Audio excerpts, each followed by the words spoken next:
Ok, Ahora dice, ahora sí. Ahora Ok. sí. Hola Sandra, ¿cómo te va? Bueno, ¿cómo hoy en va? nuestra reunión del 12 de junio del 2025, y bueno, creo que podríamos retomar una conversación previa que venimos teniendo sobre la situación política del mundo, pero por ahí podemos darle primero un- una prioridad a nuestra compañera Sandra que nos cuente cómo le fue con la obra, cuáles fueron los primeros comentarios, qué sintió. Bueno, bien lindo, fue como todo estreno, ¿no? Que uno tiene tanto tiempo de estar ahí en la privacidad, en la intimidad y abrirlo al público, es como todo un acontecimiento, ¿no? Como que ahí se termina de ver, es algo increíble, o creíble, ¿no? Pero el tema de cómo el teatro, el acontecimiento teatral termina de ser con el espectador. Es como si la misma obra que estaba, bueno, recontra ensayada milimétricamente, había muchos detalles, pero por ahí se nos decía mucho, uy, le falta un algo, como un plus de vitalidad, de alma, del estar ahí. Bueno, no, pero yo siempre tengo confianza en eso, ¿no? Que con el público eso parece. Incentiva la energía del público.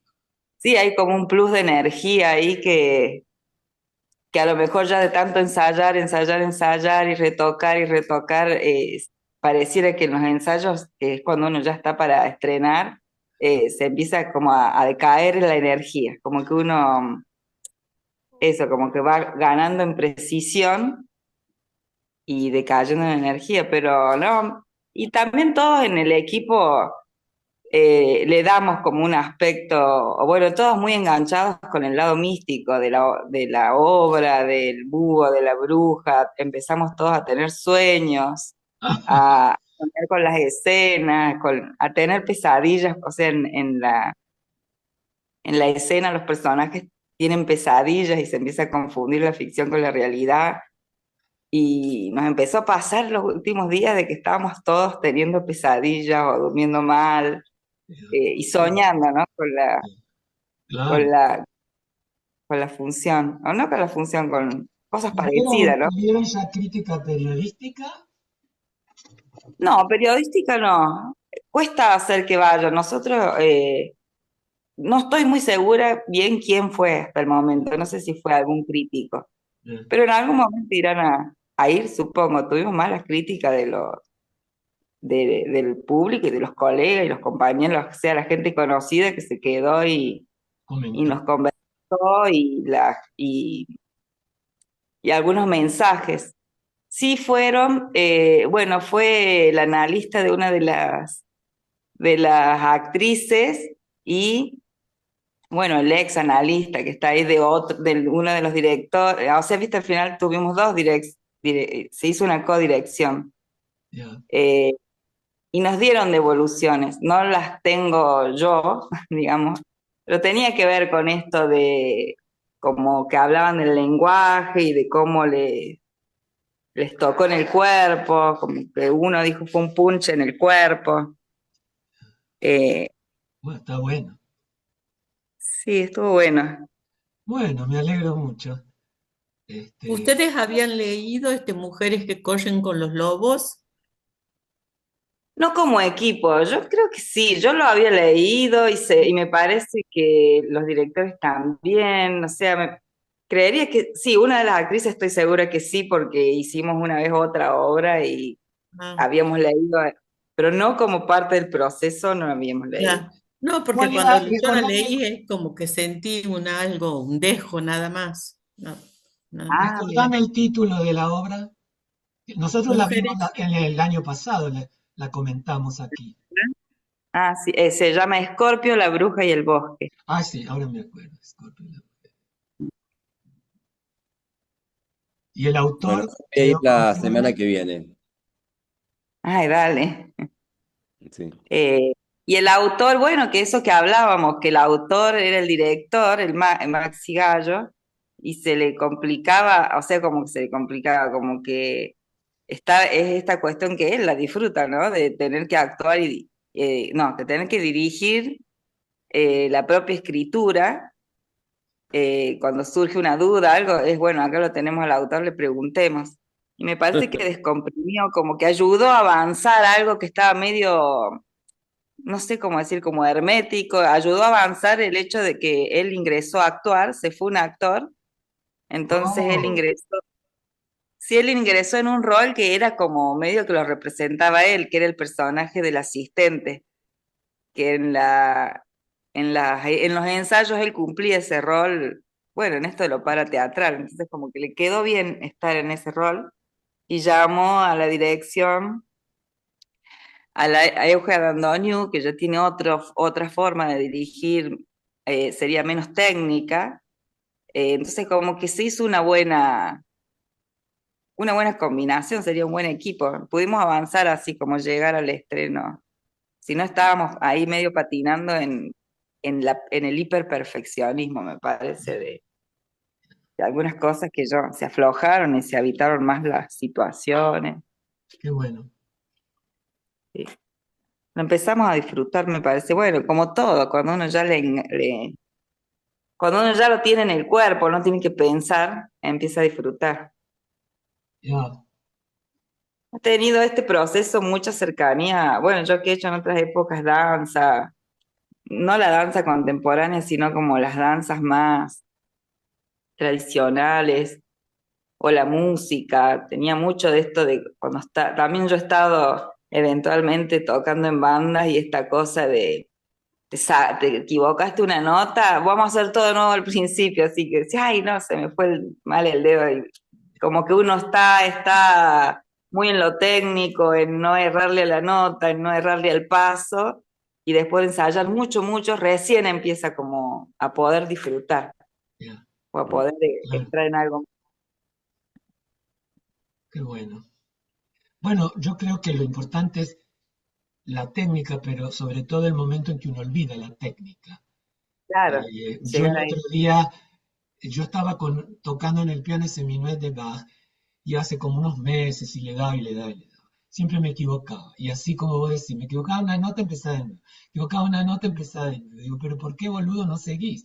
Pero no, yo empezaba de nuevo, pensando en que lo iba a tocar. Luego por, comencé a trabajar con el profesor de piano otras cosas y lo dejé. Pero hace como 2 semanas digo, ay, a ver, voy a tocar a ver si me acuerdo de algo de este minuto así de memoria mientras se conectaba un poco la computadora que tengo para leer las partituras y, y me salió todito sin equivocación de corrido y de memoria, no podía ahora, al otro día intenté lo mismo y fue un fracaso. No sé cómo funciona la cabeza. Sí.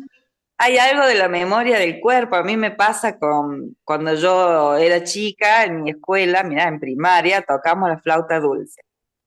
Y canciones que yo ni me acuerdo la melodía ni la letra, nada, pero yo agarro una flauta y toco las canciones. Está como la memoria, no sé, en las manos, en los dedos y el contacto con Claro. el instrumento.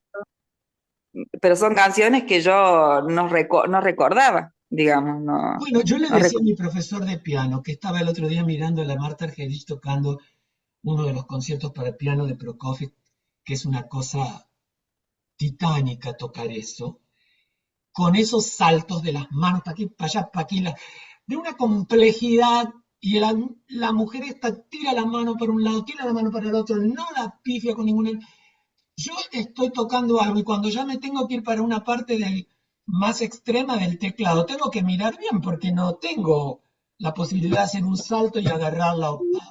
Sí. Entonces, le decía al profesor de piano, es lo mismo que yo escribo en la computadora a una velocidad asombrosa, siempre todo el mundo me dice, Dios mío, la velocidad con la que escribo, que la aprendí a golpes, porque cuando aprendía mecanografía en la escuela, que estudiaba perito mercantil, la profesora nos pegaba con un puntero en los dedos si mirábamos el teclado. Ahora, yo le decía, si vos me preguntás con qué dedo o dónde está la A, ahí me freno, no puedo seguir, no puedo seguir. Puedo seguir porque olvido el teclado.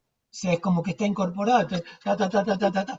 Pero supongo que yo nunca voy a llegar a eso en el piano, pero supongo que con la gente que estudia desde chico, con la gente que le dedica 8 horas diarias, llega un momento en que el teclado del piano se convierte en un teclado como la computadora, o sea que tiene incorporada ya la distancia de la mano, de las octavas, de las notas, y lo agarra de un salto. Yo estoy con un preludio de Chopin, que para mí es bastante fácil, casi toda la partitura, excepto tres compases que son un trastorno.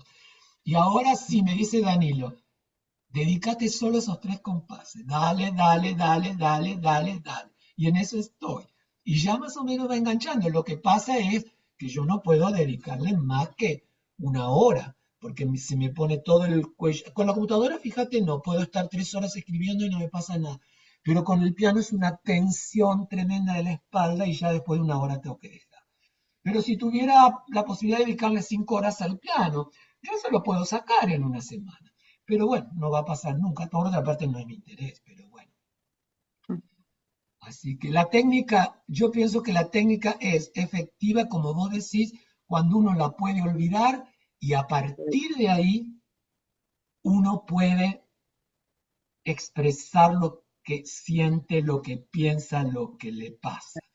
Es decir, solo cuando olvidas la técnica. La técnica quedó tan incorporada que ya podés darte el lujo de volar. Había un libro, creo, de Merleau-Ponty, que contaba, no sé si era en ese libro que contaba del Madame de Larol, que tenía su sombrero con la pluma y hacía todo contaba cómo tenían esto de la fenomenología del cuerpo, ya la pluma era parte de su cuerpo y se iba moviendo de manera que no rompía las cosas o Claro, esquivaba las puertas. claro. Como esto de incorporar algo extra, me parece que algo del artista, de tener que incorporar un manejo o automatizar algo del cuerpo más allá de lo cotidiano, ¿no? Claro, claro, claro. Porque también, por ejemplo, cuando hablamos, caminamos, no tomamos conciencia de todo los movimientos que estamos haciendo. Claro.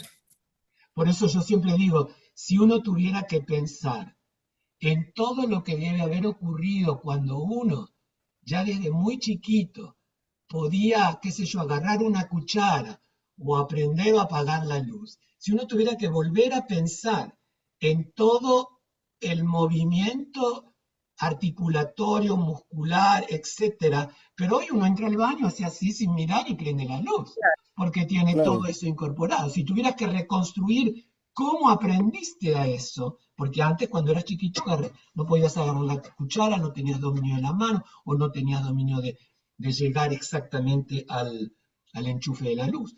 Pero eso después queda incorporado, por eso para mí el hábito es algo muy importante. Por un lado, te ahorra economía de energía. Por otro lado, claro, a nivel artístico, de pronto, como ya lo vio Stanislavski, hay hábitos que hay que Claro, desactivar para el arte. Hay en el objetivismo francés hay una o dos novelas acerca de eso, de Michel Buteau o Nathalie Sarraute, de un celoso, y son los ojos los que recorren Ya, el, el lugar del amado o de la amada. ya. Claro, Harrington tiene una teoría sobre eso, ¿no? Al principio del siglo XX él tenía lo de la teoría de la propiocepción, de que usted sabe dónde ujú, está el cuerpo y no necesita mirarlo, ¿no? Por ejemplo, él decía, coloque un dedo en la espalda, entonces te coloca. Sí, porque solamente por el sentido de orgánico ya usted sabe dónde está ubicado, quién está atrás. Entonces, por ejemplo, tiene un zancudo. ¿Y cómo sabe que es un zancudo? No, porque me está pisando así. No es una araña que es más grande. O sea, todo ese tipo de cosas. Y eso es lo de aprender a ubicarse en el escenario, ¿no? Yo por lo menos siempre hablo con los chicos así. No mire para dónde va a caminar. Observe primero y después apréndase el escenario en memoria para que no esté mirando para el piso, no se mire el ya, cuerpo, no mire no mire las luces nunca. Usted trabaje su claro. parte, que nosotros estamos en otra historia. Entonces eso como al principio me gustó mucho esa idea de la otra vez escribí algo sobre eso, sobre el principio de propiocepción en el actor, porque él va creando ese hábito, ¿no? Los actores van creando esos hábitos así, yo sabía, yo sé, no sé qué. Y esta mañana leyendo el artículo, el ensayo que mandó Cipriano de Ure, era eso, ¿no? Aprender, los tipos hablan y después cuando salen del ensayo siguen conversando de lo que pasó en el ensayo. O si no, hacen una referencia, un chiste y siguen. Porque el cuerpo sigue activo, el cuerpo sigue Claro. mandando pulsiones de energía por todas partes, porque él ya se acostumbró, él está como una caja y ahí esa caja se expande y después de que termine el ensayo la caja sigue abierta, perdón, sigue abierta y sigue avanzando, ¿no? Todo el Y cuerpo hasta lo sigue. más importante, Sí, interesante ocurre así, en la sí, charla del claro. bar, porque está descompresada de la mirada del director o de la idea de que estoy ensayando, que ahora, bueno, nos vamos a comer una pizza, todo eso sigue, y ahí pueden ocurrir cosas más interesantes, ¿no?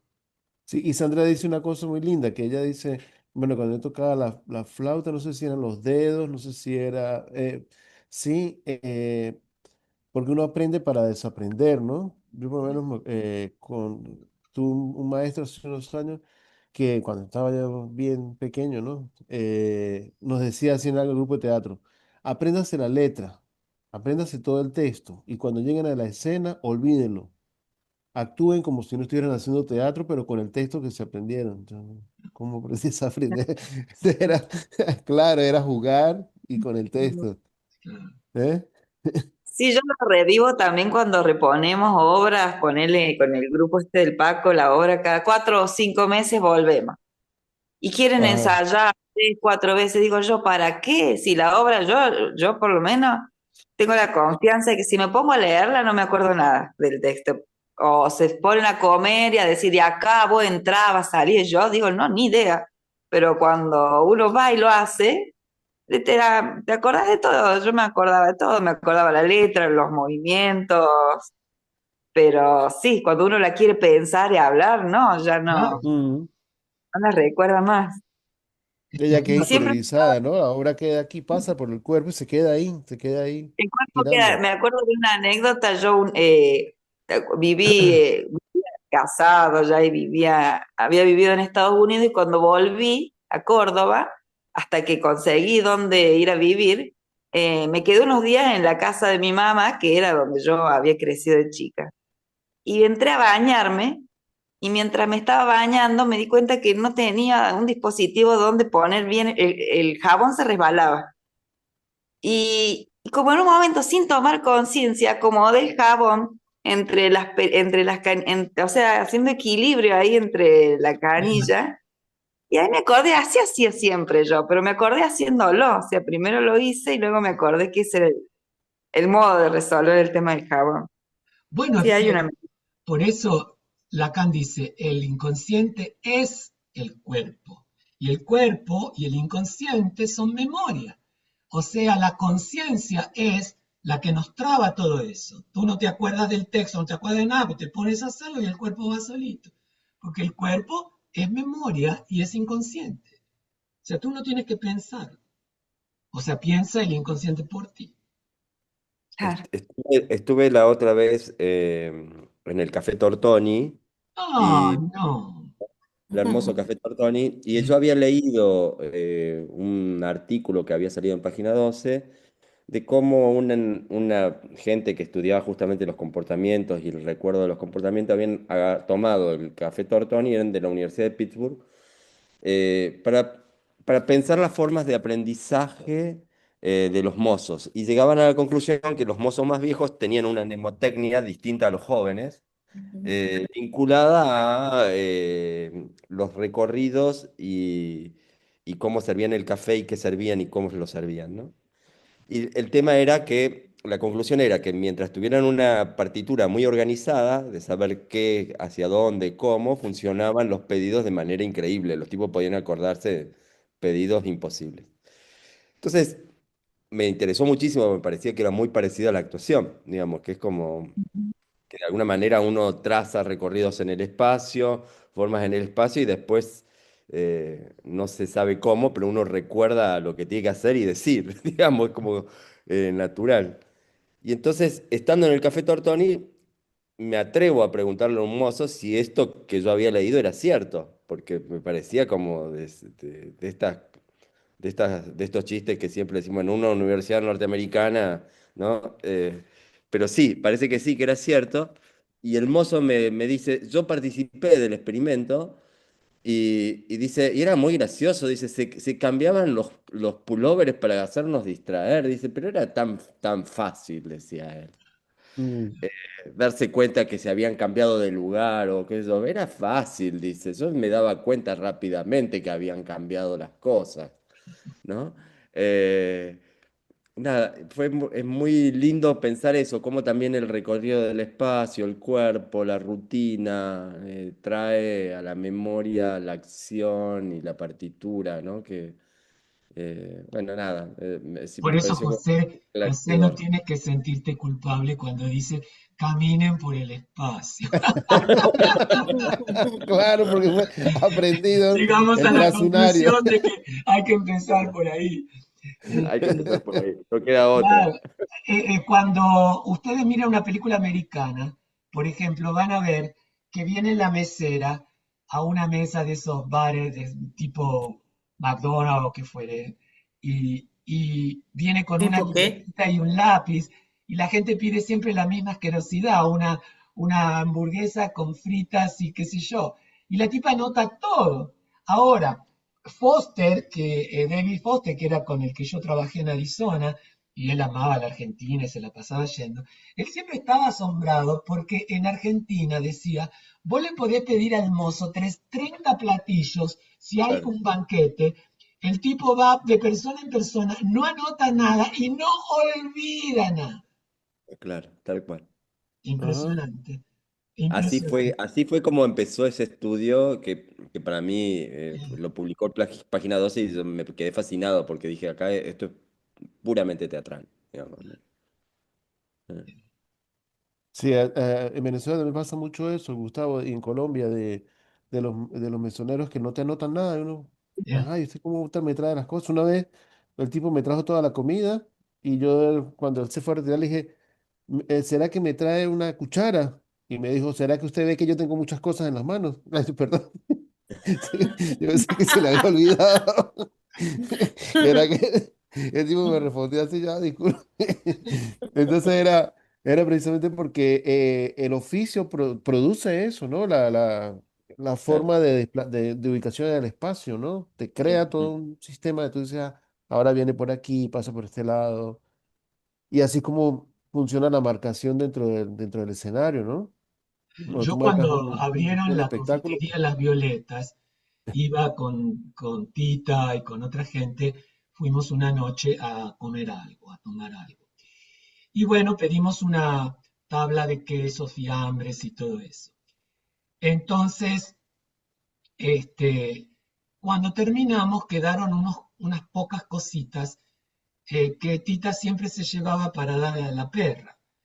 Entonces, le dice, señor, en Argentina en ese momento no se acostumbraba, no sé ahora.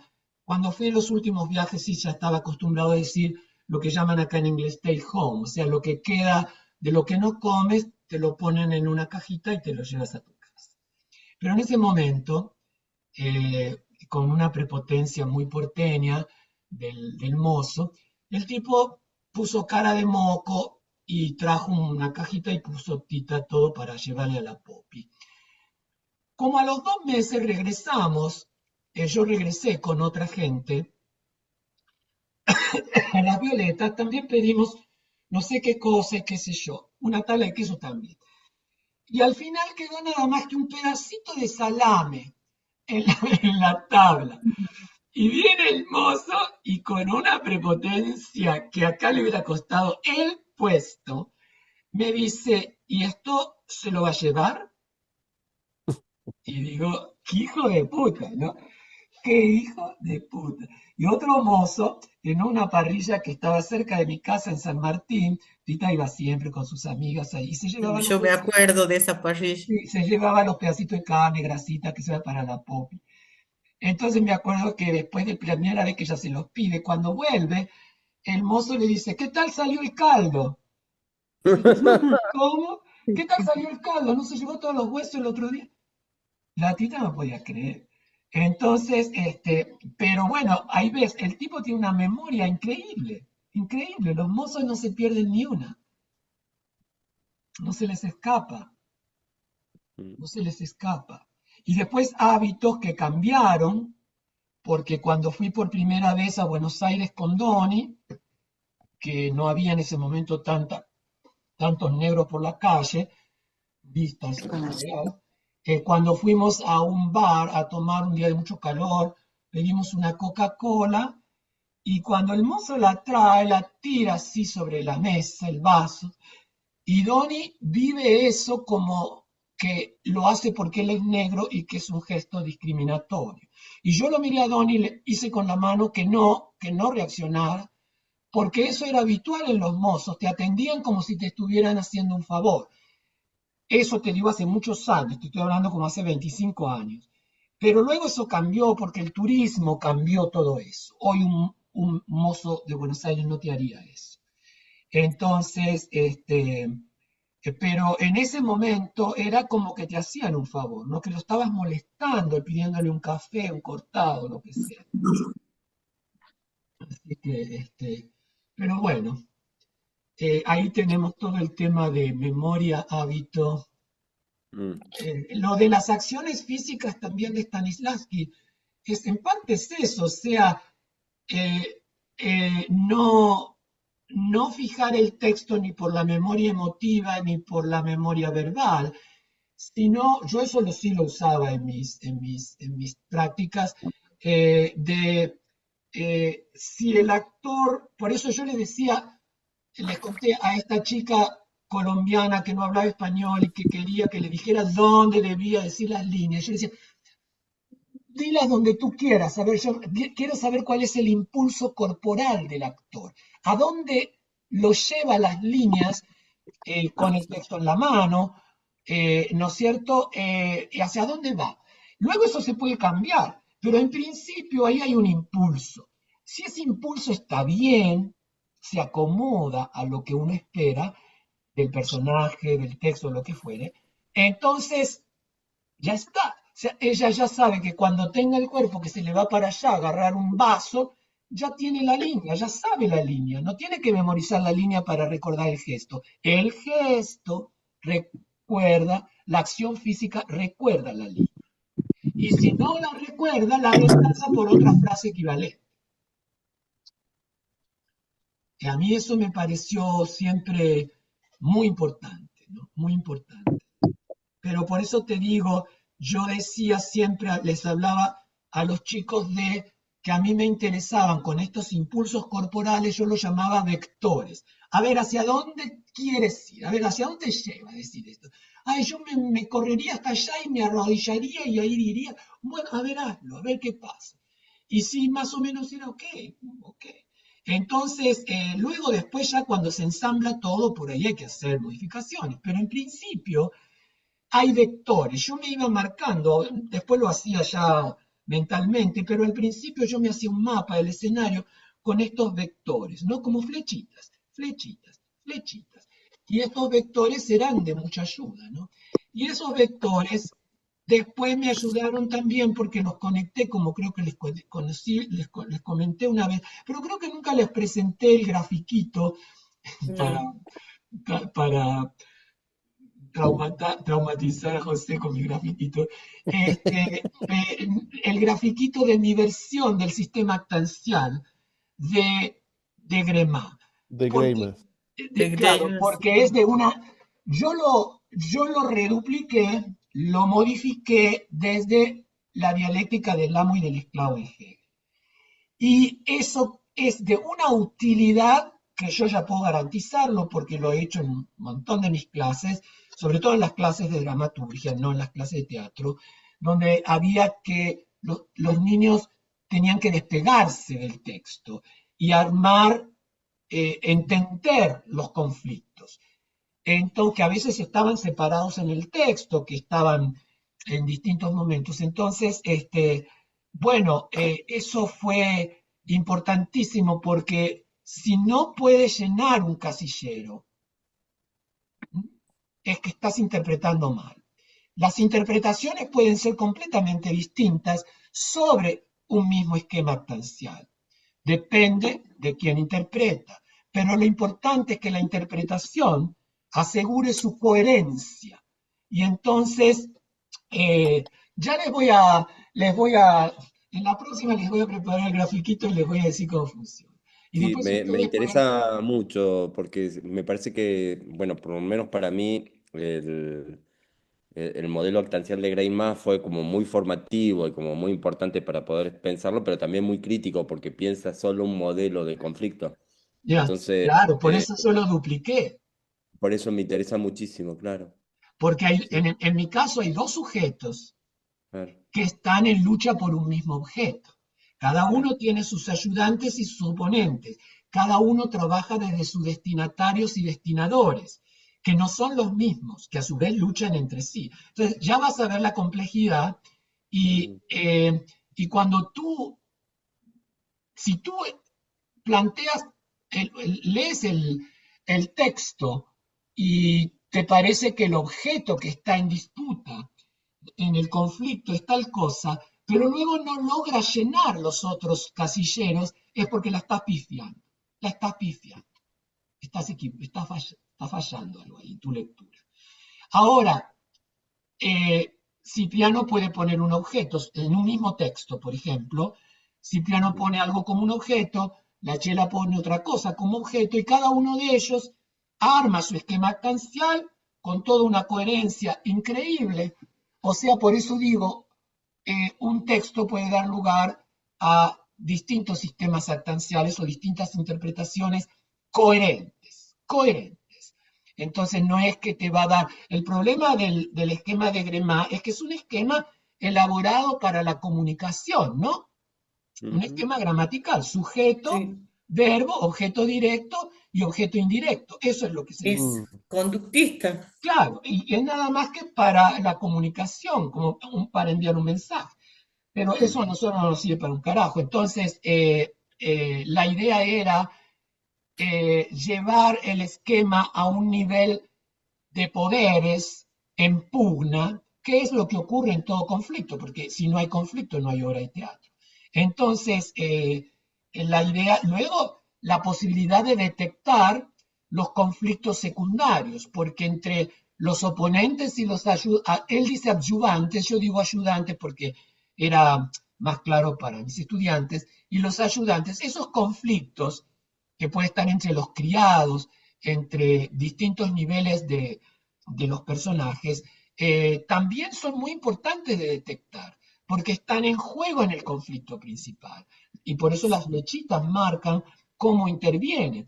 Por eso ya les voy a, en la próxima se los voy a presentar, es una cosa muy simple.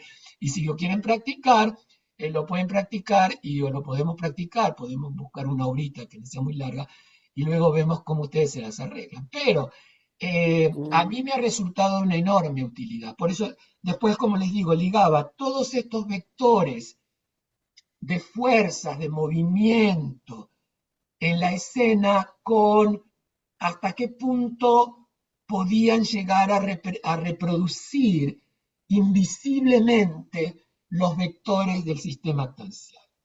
Entonces, para mí eso era muy, muy fuerte. O sea, me aseguraba de una coherencia muy fuerte y de una concentración de sentidos, de energía muy fuerte. Y eso impactaba al público, obviamente.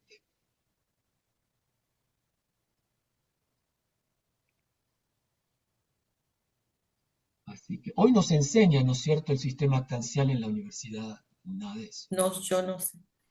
Me Yo lo parece, aprendí en la no sé, universidad, no sé si sí, ahora, claro, no no sé sé, si habrá cambiado, pero a mí me lo... Yo yo lo lo, aprendí en la Yo universidad, ya pero no bueno. lo enseñé en los últimos años. eh, sí, acá no se enseña nada de eso porque eh, eh, la Academia Americana no ha pasado por la etapa fuerte del estructuralismo francés, el más ortodoxo, el de Barthes de análisis estructural de los relatos.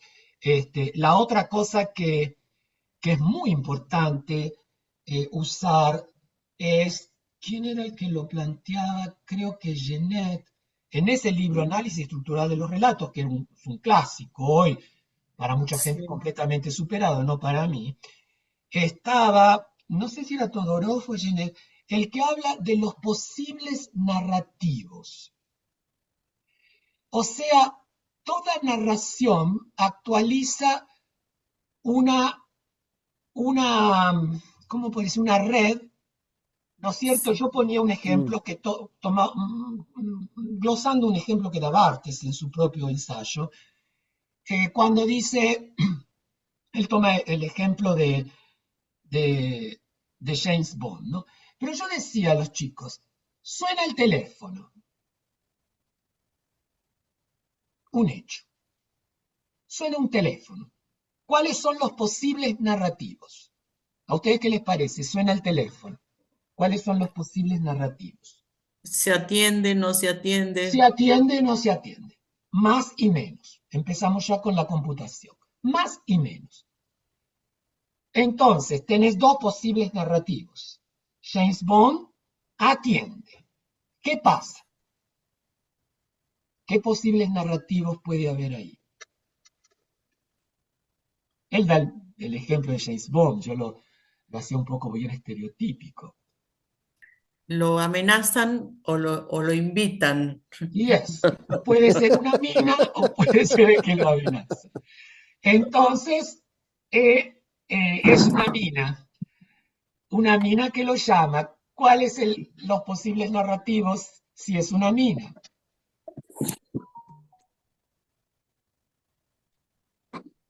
Me invita a salir. ¿La invita a salir o no? Lo- Entonces, O lo ahora, quiere engañar. Ella es la variante femenina de él. ahora, sea como sea, podríamos tener dos o tres posibles narrativos, pero lo que quiero decirles es que lo que vamos viendo cuando leemos un relato es que el autor fue optando por posibles que arman secuencias de Sí. acciones, como las llama Barthes, entre sonar el teléfono y atenderlo o no atenderlo, lo atiende, se arma una secuencia, ¿m? Con dos núcleos. El núcleo suena el teléfono, el núcleo atiende. Pero quedan un montón de posibles narrativos que el narrador o autor no actualiza. Quedan otros relatos no escritos, relatos escribibles. Y ahí es donde hay que pensar. Si uno lee a Lorca, por ejemplo, ¿cuáles son las opciones que Lorca fue haciendo para armar su secuencia de acciones? ¿Y cuáles pudo haber dejado de lado? Porque las que dejó de lado son muy importantes. Puede ser que estaban reprimidas, no en Lorca, no estamos hablando del inconsciente de Lorca, estaban reprimidas, no aparecieron a la enunciación. Estaban censuradas, estaban olvidadas, podemos Negadas. negadas, o sea, estamos en el campo de lo real, ¿no es cierto? Hay un vacío ahí que tiene un montón de potencialidades narrativas que podrían dar lugar a un montón de otras obras y que no se actualizaron. Ahora, la otra cosa, entre A mayúscula y B mayúscula, la primera secuencia de esos dos núcleos, James Bond suena el teléfono, atiende. Entre esas puede haber otras acciones que las llama, creo que Barthes, indicios, eh, y no me acuerdo cuál más. Indicios, señales. Catálisis e indicios, indicios propiamente dichos. Entonces, ¿qué pasa? Entre que suena el teléfono, puede haber acciones que hace James Bond, que va a la heladera, saca hielo, se sirve, se afloja la corbata, se sirve una copa y luego atiende. Estas acciones secundarias no forman secuencia. Pueden sí o no, obviamente, si no abre la puerta de la heladera no puede sacar el hielo. Pero hay pequeñas secuencias menores, pero que no definen el esqueleto fundamental del relato. No lo define. Lo que define es atiende o no atiende. Si se afloja la corbata o si no se la afloja, no modifica nada de todo eso. Pero sí agrega ciertos datos, que tiene corbata, que viste formalmente, que tiene cierta clase social, no sé, estos indicios catálisis o indicios propiamente dichos, no me acuerdo bien los nombres que le pone Barthes, algunos, las catálisis pueden ser interpretables, como digo yo, tiene corbata, se la afloja, tiene heladera, tiene un sillón, o sea, ahí me da una idea del contexto en el que vive James Bond. Ahora, luego, si llueve, bueno, no es interpretable, llueve. Una cosa es que decir que el relato diga llueve, pues llueve, ahí no hay nada que interpretar, es un dato puro. Ahora, si el relato enuncia algo así eh, como una frase que no dice llueve, pero que pareciera, si yo le digo, por ejemplo, en estos días cortos en los que todo parece enfriarse, ¿en qué estación estoy? En otoño o invierno. Otoño, invierno. Entonces, ahí sí tengo que interpretar, porque hay una serie de datos, pero si dice, eso, el relato dice es otoño, pues no tengo nada que interpretar, es otoño, ya está. Entonces, si ustedes van haciendo esos entramados, se empiezan a ocurrirnos una cantidad enorme de cosas para inventar. Pero siempre, por eso yo creo, por lo que leí en el libro, ¿cómo se llama? ¿Cómo se llama el libro de la Carnique, la María Carnique, que está acá en la California State University, con la que fui a almorzar 2 veces, porque ella publicó un libro que se llama Stanislavski Hoy o algo así, Ajá. y yo lo leí cuando estaba trabajando eso, y como ella en el prólogo dice que tuvo la oportunidad de que cuando fue a Moscú, porque ella es rusa, estaban ya permitido el acceso a los archivos de Stanislavski, que mucha gente no había tenido acceso hasta esa fecha. Y ella me contaba que recorrió toda la biblioteca de Stanislavski y que no había ni un solo libro de Freud, lo cual para mí no era un dato. Pero eh, yo en mi libro sigo sosteniendo que Freud había leído, que Stanislavski conocía a Freud, la obra de Freud, porque la obra de Freud se censuró en 1923 en Rusia, y además porque cuando hizo la gira a Alemania, uno de sus actores se brotó fuerte y Stanislavski lo mandó con un psicoanalista, que supongo que era Abraham, que era el capo del grupo de Berlín. Ahora, no tengo manera de probar eso, pero cuando Karnik en su último capítulo habla de la última etapa de Stanislavski, que Stanislavski la llamaba análisis activo, que es un poco lo que leemos en el libro de Toporkov, ¿no es cierto? El análisis activo, fíjense, análisis activo. Y lo que creo que Stanislavski estaba haciendo era un trabajo similar al del sistema actancial. Entonces, creo que en el libro de Toporkov se puede ver eso. Cómo está, ya no le importa tanto ni la memoria emotiva, ni esto, que eso siempre lo conserva, más o menos es como algo que se conserva, pero, o las acciones físicas, sino que el análisis activo era una manera de él, que era tan fanático del texto, ¿no es cierto?, de poder jugar con el texto sin traicionarlo, sin traicionarlo. Entonces, ese capítulo de ella es realmente, lamentablemente no está traducido, pero a mí me llamó mucho la atención y yo le decía a María, le está llamando análisis activo. ¿Qué más tiene el análisis activo que el psicoanálisis? Entonces, él le está apuntando a ver si puede captar el inconsciente del texto. Y a mí eso me parece que el análisis actancial está para eso, para poder detectar en la enunciación, en el enunciado, condiciones de la Sí, enunciación.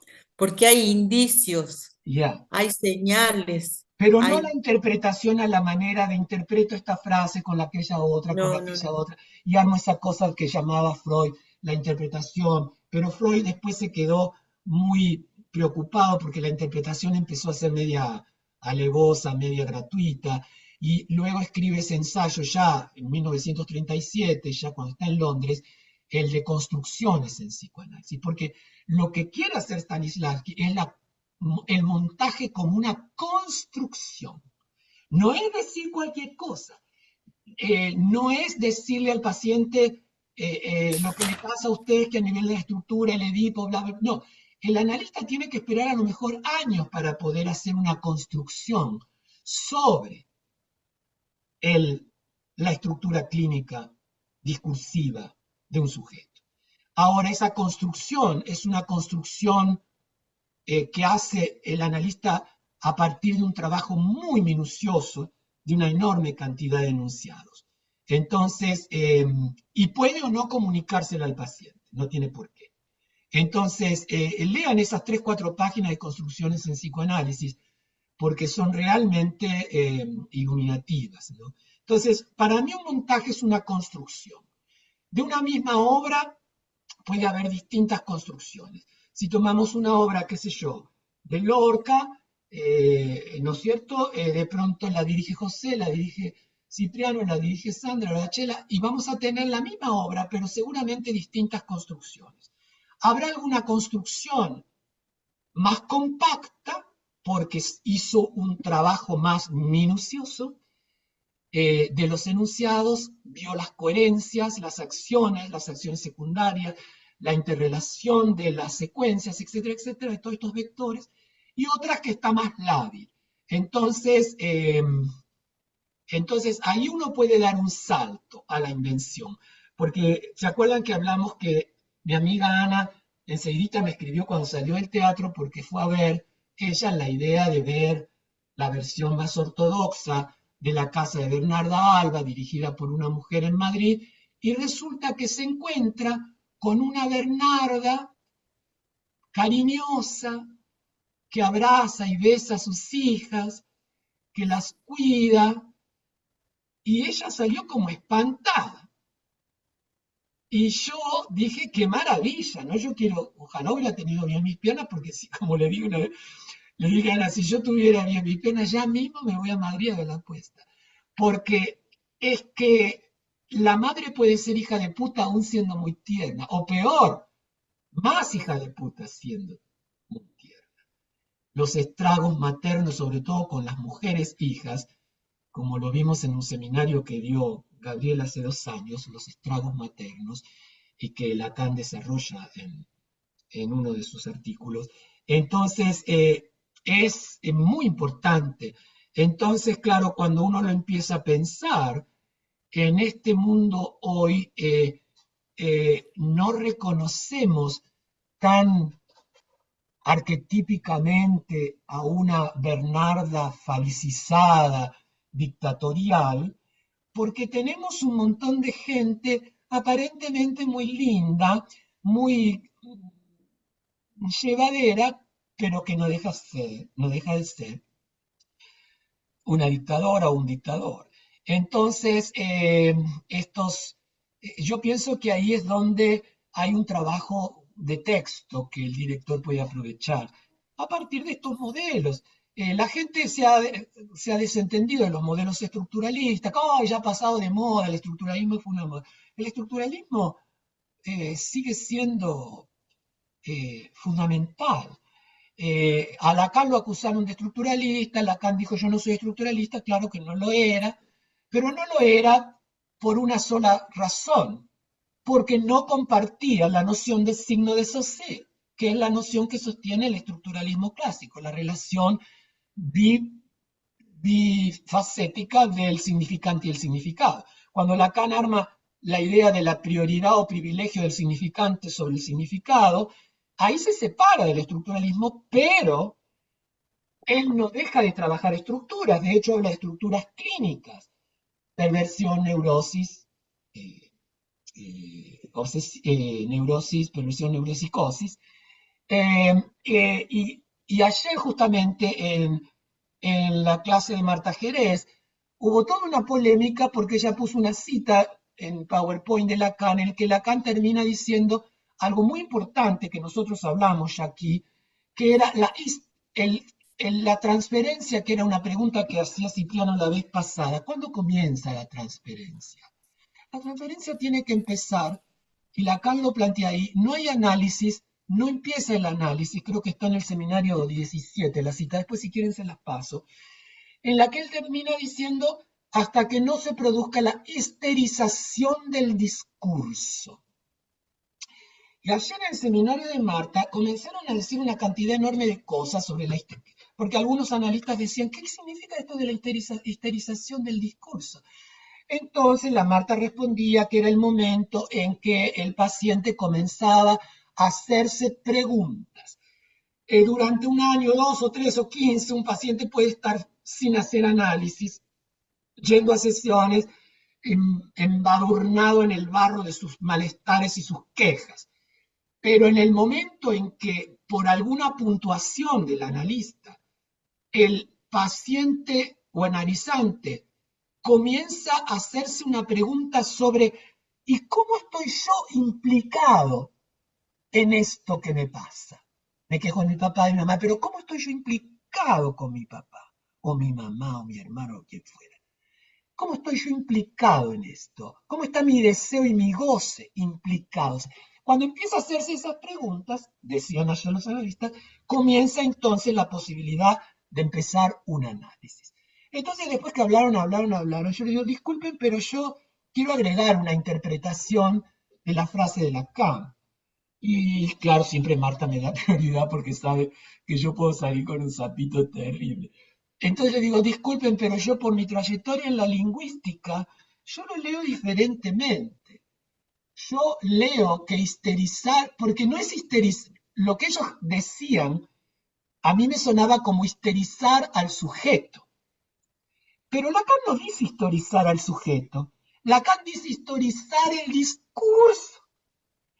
Entonces le digo, yo interpreto la histerización del discurso como ese momento, y esto les va a ustedes, presten atención para los actores, porque yo me quedé, iba a escribir sobre eso, eh, el momento en que el sujeto comienza a darse cuenta de que sus palabras no lo representan. Empieza a dudar de ese lazo de la lengua en la cual él armaba todas sus quejas, de sus malestares entre significado y significante. Es decir, cuando usaba signos. Y en un momento empieza a darse cuenta que no sabe bien lo que dice con tal palabra, o lo que puede implicar tal palabra en su historia. Recuerden el ejemplo que les di, incluso recordé creo la vez pasada. Mi hermano, este hermano, es hermano, aquel hermano. Tenemos los signos. Mi, el adjetivo posesivo, este, ese y aquel, los adjetivos demostrativos de distancia.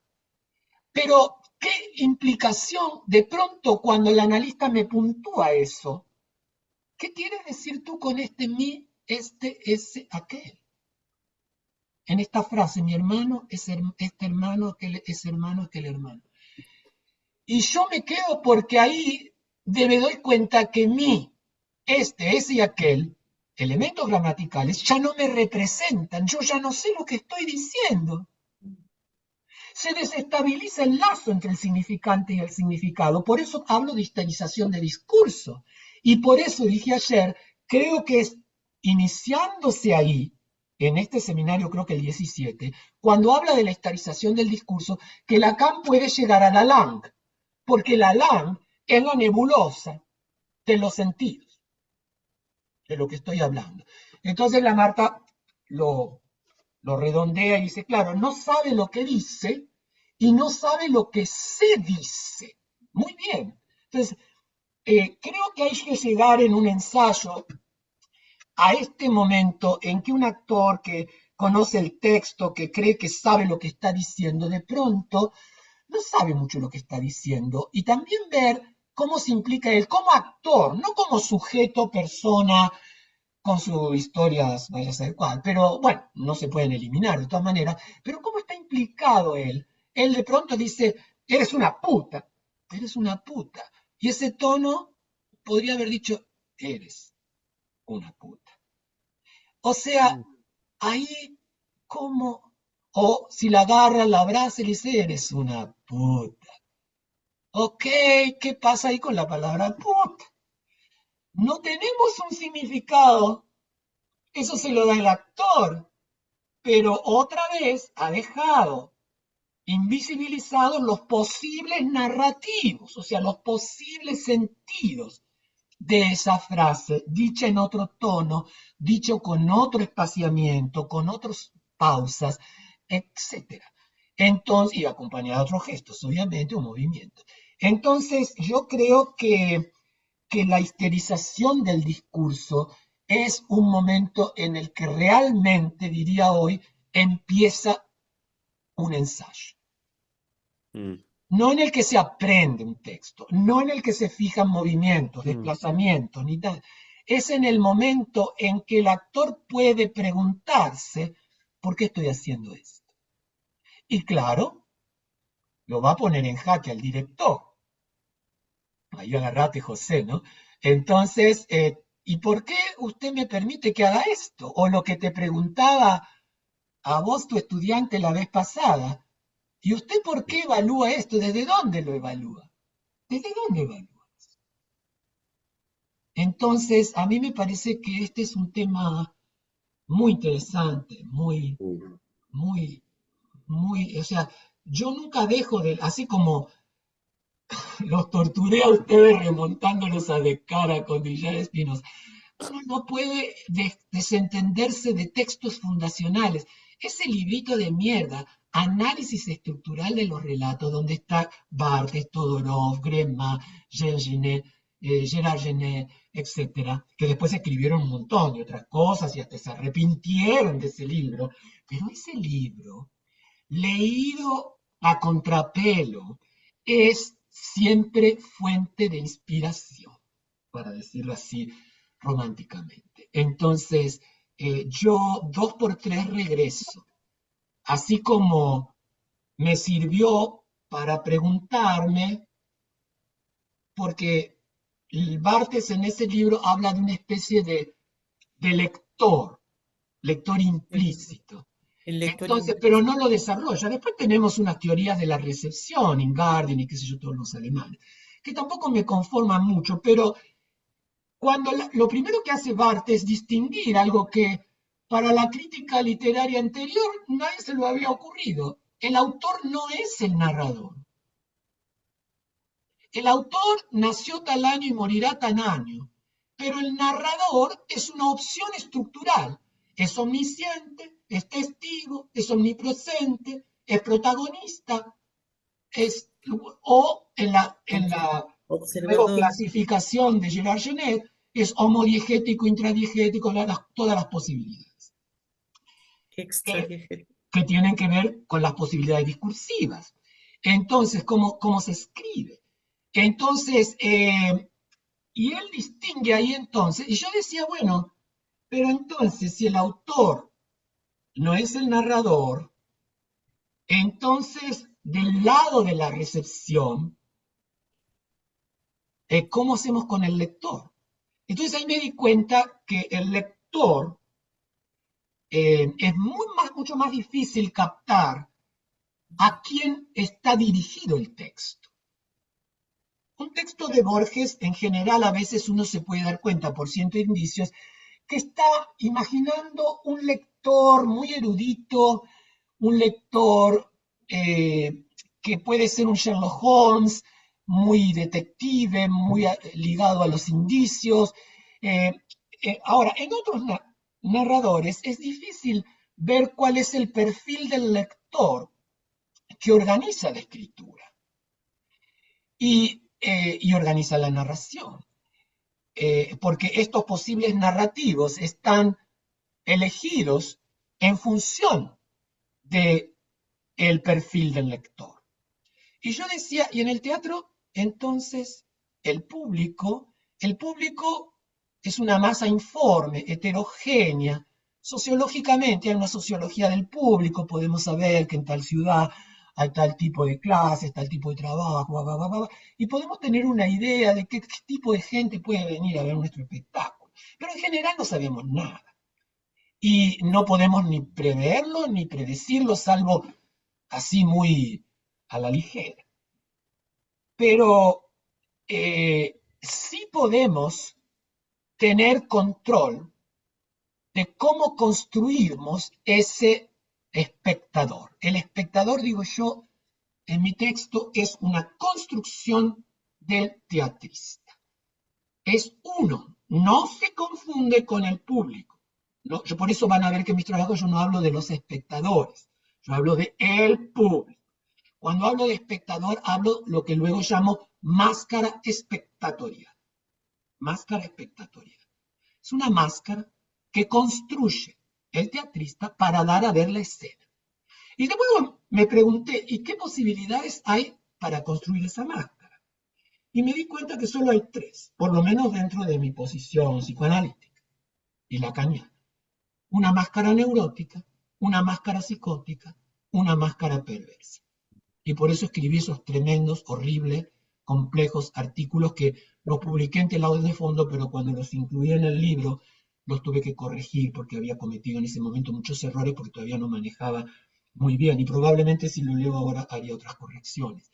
Pero de todas maneras, yo esto necesitaba probarlo, hacia la manera del científico pavloviano. Entonces, cuando me invitaron a dar un taller de una semana en la Universidad de Guanajuato, en México, yo le dije al que me invitó, le digo, quiero hacer un seminario taller, o taller seminario, llámalo como quieras. De mañana hacemos training, jugamos una serie de cosas, y luego, después del almuerzo, esas 3 horas que siguen, teorizamos, o sea, conceptualizamos lo que pasó a la mañana.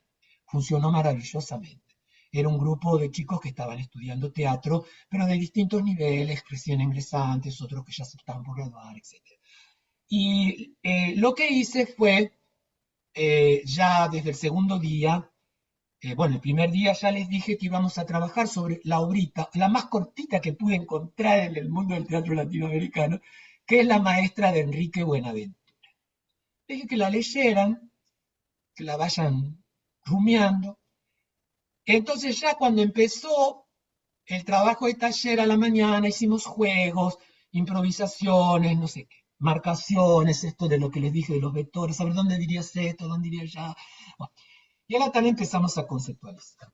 Pero ya llegada casi la mitad de la semana, los dividí en 3 grupos. Ya cuando yo había dado a la tarde ciertas pautas sobre lo que es la neurosis, cómo funciona la neurosis.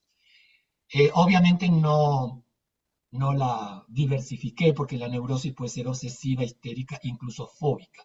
Pero yo hablé de neurosis en general, perversión en general, psicosis en general.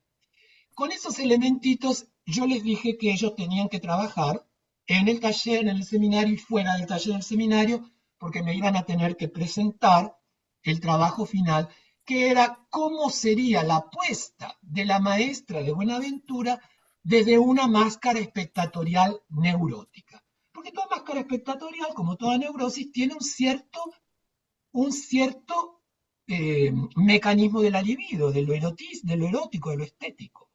Cualquiera Luego, de nosotros lo podría hacer. ¿eh?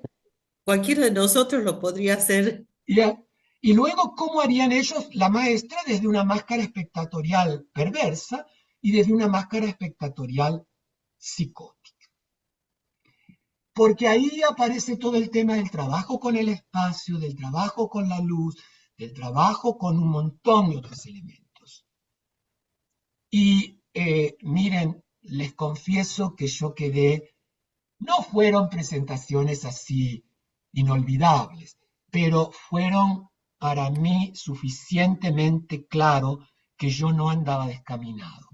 Eran 3 obras diferentes, siendo el mismo texto, eran 3 obras diferentes.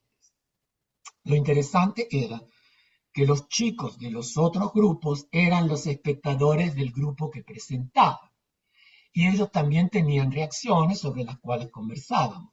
Entonces, yo creo que ahí es muy interesante todo lo que les estoy diciendo, porque, como digo, si no entramos en una variante, voy a usar dos palabras horribles, postmodernista o postdramática. Así como, que eso fue de inspiración deleuziana, por eso yo no soy tan deleuziano, soy más lacaniano, con el rizoma, con estas cosas que proliferan hacia cualquier lado. No, yo no comparto mucho todo eso. Sí lo he usado, lo entiendo, me parece muy útil en ciertas instancias, pero, eh, pero bueno, el rizoma no deja de ser más que los posibles narrativos proliferantes. Entonces, pero eh, una apuesta tiene que tener, eh, desde el punto de vista del arte, siendo una praxis, una ética y por lo tanto una política. No es cuestión de poner en escena cualquier cosa para que el público interprete cualquier disparate. Es cuestión de, eso puede fracasar o no, pero la idea es que uno al menos tenga idea de qué está jugándose cuando construye la máscara espectatorial. Porque la máscara espectatorial la construye el grupo o el director, es donde se juega su posición política, estética, ética, en la máscara espectatorial. No tanto en los temas de la obra, no tanto en otros detalles de la obra, estos indicios o datos, sino en cómo construye, qué quiere, cómo quiere dar a ver la escena o no dar a ver ciertas cosas de la escena. Entonces, para mí eso fue muy útil. Yo no sé si es bueno, si es malo, si puede servir o no. A mí siempre eso me fue súper útil.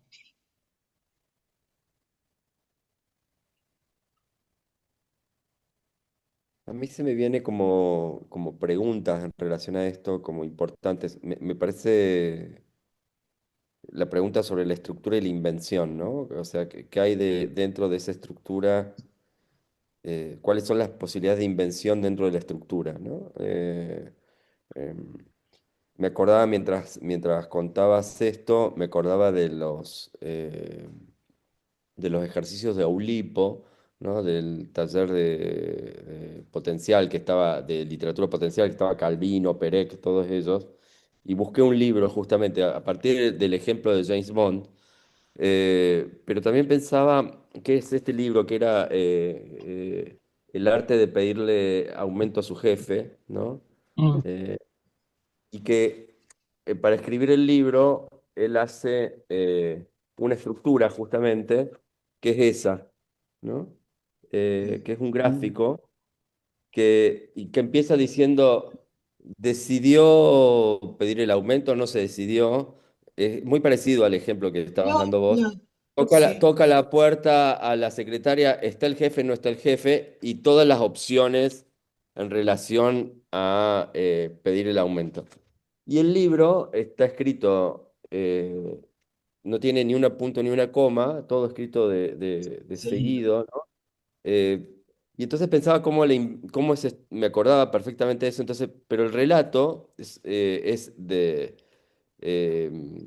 de éxito y fracaso, digamos, todo el tiempo. Ya. Entonces la estructura está como basada en esa situación, éxito o fracaso de pedir un aumento.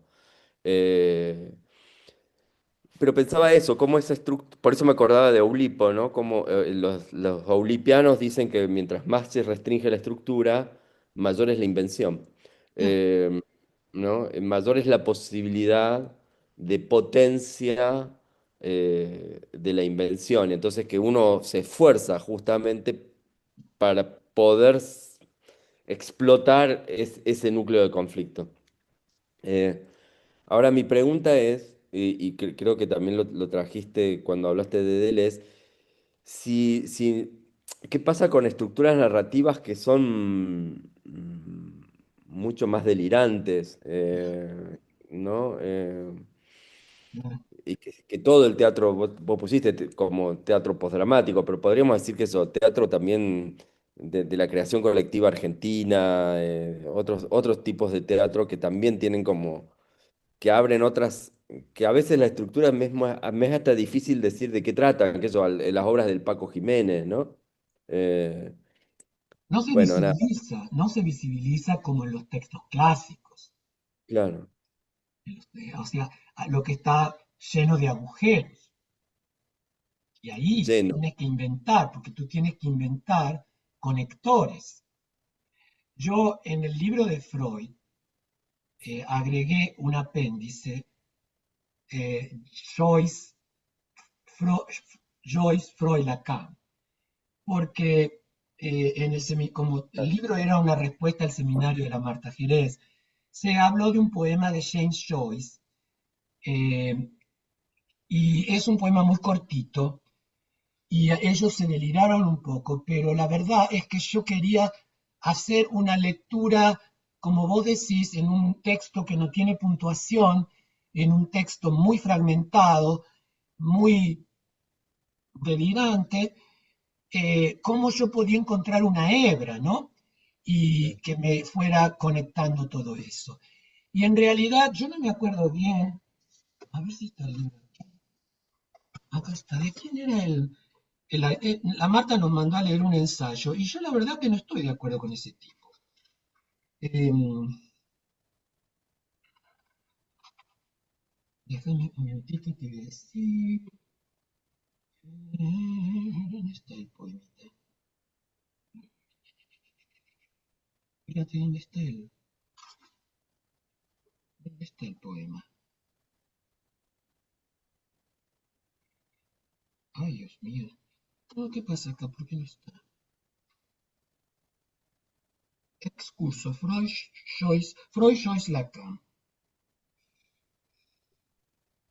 ¿Pero dónde está? El autor analiza ese poema para fundamentar la problemática de Joyce con su padre. Pero yo no la vi ahí. Él quería decir que ahí estaba también todo el tema del tan obsesivo en Freud del amor al padre. Pero en el poema de Joyce no ocurre eso para mí. Pero fíjate, porque acá si yo lo copié el poema. Acá, ¿cómo se llama? Ah, lo que pasa es que no lo copié. El poema se llama Ecce Puer, ese niño, eh, En latín, en latín. Ya empezamos ahí con eso, ¿no? Que parece esta cosa del latín. Ay, bueno, no lo encuentro.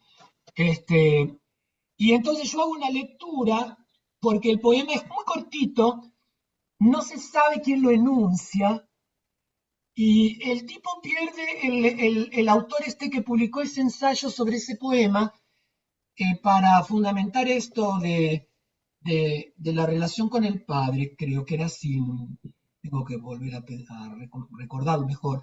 El tipo no se da cuenta que de pronto hay dos o tres enunciados que no pueden ser atribuidos al padre, son atribuibles a una mujer, a una madre. El poemita es como una canción de cuna incluso. Entonces, bueno, sea como sea, para responderte, Cipriano, eh,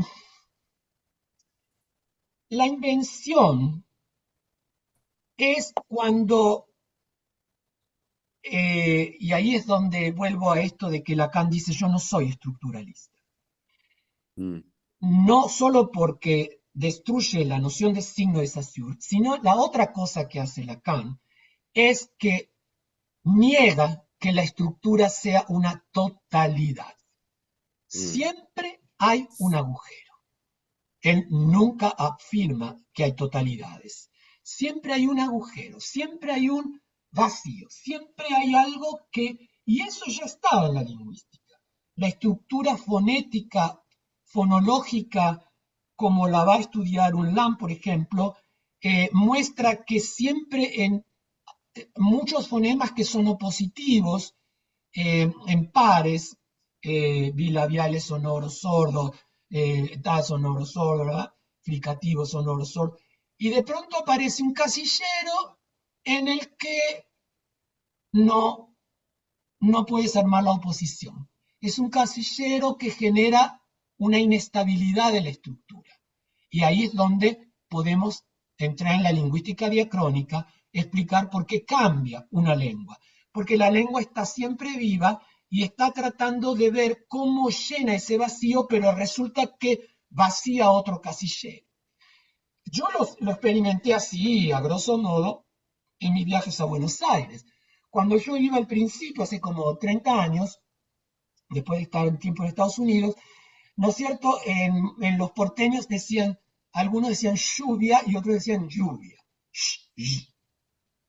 Pero ya cuando voy, si van ahora a Buenos Aires, los porteños te dicen lluvia, lluvia. Ya el desapareció. Es que ese era el punto de inestabilidad de la estructura. Entonces, ahora, al ser que la estructura tiene un agujero, esa estructura está en movimiento, está viva. Por eso tú puedes mover los elementos de la estructura en función de ver cómo inventas un semblante para el agujero. Uno, posible. El que inventa Cipriano no es el que inventa Sandra, el que inventa Lachela, el que inventa José, sobre la misma estructura. Entonces, volvemos a esto, no hay totalidades, no hay manera, no es una estructura cerrada, no, es una estructura abierta. Por eso, sí, en estas obras más contemporáneas, lo de Deleuze puede ser una guía en el sentido de que comienzas a marcar ciertas ramificaciones. La semana que viene o la otra, si les presento mi humilde esquemita actancial, vas a ver que es diferente al que mostraste recién, porque el que mostraste recién, que va haciendo cuadraditos hacia abajo, como si fuera el arbolito de la gramática transformacional, ¿no es cierto? Yo no hago eso, porque a mí me parece que no puedo captar el conflicto. A lo mejor ese esquema sirve para estructuras mucho más lábiles. Ahora, yo creo que siempre si uno trabaja un texto, por más delirante que sea, va a llegar a un nivel para decirlo con palabras de Lacan, del fantasma fundamental. Tiene que haber una frase, una pequeña frase, por ahí sin comienzo y sin final. En el caso de Freud, más típico es pegan a un niño. Esa frase nunca se dijo. Esa frase es una construcción que explica los otros fantasmas de Juanito. Entonces, la idea es llegar a la construcción del fantasma fundamental. Lacan habla de la selva de fantasmas, la forêt du fantôme, ¿no es cierto? Que es todo lo que la Marta está llamando ahora la hojarasca de las ilusiones amorosas, ¿no? Todas está usando los títulos de García Márquez para hablar del amor. La hojarasca, la mala hora del desamor, qué sé yo. Bueno, ¿Sabés que yo lo estuve pensando? la crónica de un amor anunciado, de un desamor anunciado, etc. Muy, muy, muy, muy pedagógico. Pero cuando caen todas estas, y uno va trabajando todos los fantasmas de un texto, por más loco que sea, uno puede llegar al fantasma fundamental. Ahora, ese fantasma fundamental no es una verdad esencial, ¿cómo podría decirlo? Real. Es una verdad que tú le construyes al texto, le inventas al texto, que lo inventas a partir de la fundamentación con una cantidad enorme de hojarascas de fantasmas que van cayendo o que vas trabajando y que te van llevando a esta síntesis que es la que va a guiarte en la invención, para que no inventes cualquier cosa para cualquier cosa. Ahora, no es que el texto tenga ese fantasma fundamental efectivo, no, eso lo vas trabajando tú, desde tu trabajo con el texto. Y ahí Claro, viene la Gustavo, sabes pregunta, que ¿cómo estoy implicado yo? Y ahí viene la transferencia con el eh, texto, ¿cómo estoy implicado yo en el trabajo con este texto? Sí, José. no, que en una ocasión yo hice un experimento así con la compañía de teatro. yo me hice amigo de Víctor Viviesca, que es un Claro. dramaturgo colombiano, somos muy amigos. Entonces él me regala un texto que eran de 6 páginas. Y yo le dije a los chicos, vamos a hacer, ellos me dijeron, José, podemos trabajar con ese texto para, no sé, para, no nos regale. Yo, bueno, se le dije. Y se nos inventó hacer un taller sobre ese texto un día. Vamos a hacer un taller para ver qué sale de ahí. Y empezamos a crear los personajes que estaban en ese texto, era, cada personaje era un párrafo. Sí, decía algo así. Entonces la obra se trataba sobre hablar sobre la muerte de una niña. Era eso, se llama así, el asesinato de una niña. Y empezamos a creamos como muchas secuencias de personajes que contaban la historia de diferentes ángulos. Y al final fue un espectáculo finalmente, ¿no? Después como a la semana yo dije, bueno, vamos a montarnos y pues seguimos experimentando sobre esto. Y trabajamos y el espectáculo se convirtió en un trabajo de como de una hora y tanto. Después nos fuimos seleccionados al Festival de Caracas, ¿no? En el Teatro San Martín. Entonces, yo invité a Víctor y él vino con mucho gusto allá a San Cristóbal y fue a ver la obra y todo. Y me dijo, José, yo nunca había pensado cómo montar esa obra, de verdad, es un delirio que yo tuve. Yo te lo regalé como pues manera así como de joderte, ¿no? Así, y tú te invitaste montando la obra y yo decía, ¿cómo la montó José? Y fue simplemente, ¿por qué? Porque eran 5 personajes o eran 5 voces, no sabíamos cómo era.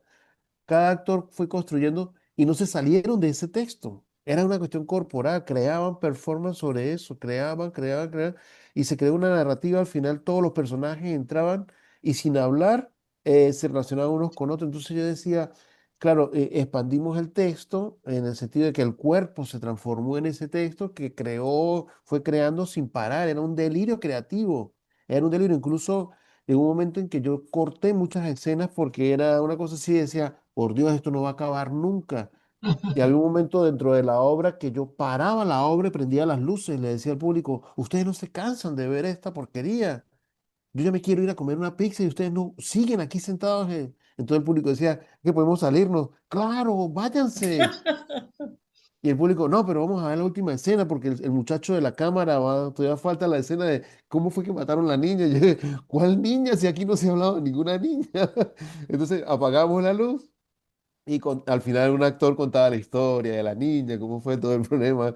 Pero era una cosa así, era muy loca la obra, fue muy linda. Además la obra duró en temporada un año completo en temporada. Y era así, yo creo que precisamente ahora que tú lo dices, salían de los fantasmas que nosotros mismos íbamos construyendo, eran cosas que nos gustaban. Y todos los actores trabajaron, incluso ellos llegó un momento de los ensayos, que por eso me conecté con el ensayo ese de que nos mandó Cipriano, de Ure, que es porque los actores comenzaron a colocar cosas de sus vidas y traían muñecos, juguetes. Digo, esto cuando yo tenía 12 años tenía este juguete. Y eran juguetes de verdad que ellos habían usado cuando crianza, ¿no? Cuando niños. Y usaban peluches, usaban no sé qué. Y había una parte donde uno de los actores se quitaba toda la ropa y luego se bañaba y se abrazaban de entre todos y le decían, no llore, es una obra de teatro. Y el actor lo volvían a vestir, lo arreglaban. Era súper interesante y compramos cosas de piñatas, de eso, de fiestas infantiles, y con eso ellos hacían toda la secuencia, pasaban de un lado para otro y era así en espacio reducido.